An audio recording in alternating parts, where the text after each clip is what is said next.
Hello everyone, Assalamu Walaikum. How are you all? I hope you are well. Welcome back to my channel in this new video.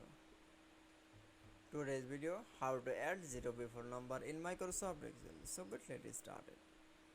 At first, open your Excel document file.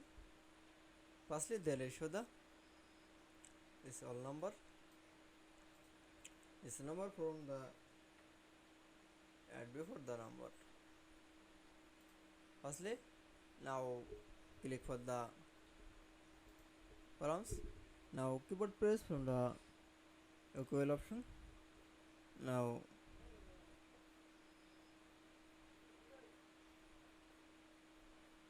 type from the text and type from the first bracket. Now select from the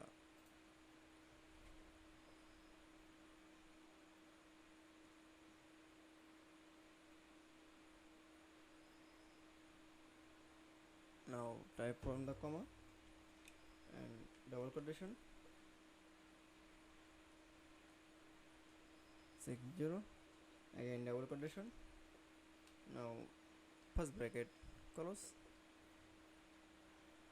Now click for the control enter. That's okay. Then I show the now select from the mark all data. That's okay. Then I show the add zero before number in Microsoft Excel. I hope you enjoyed the video. Please like, comment, share and subscribe my channel. Thanks for watching my video.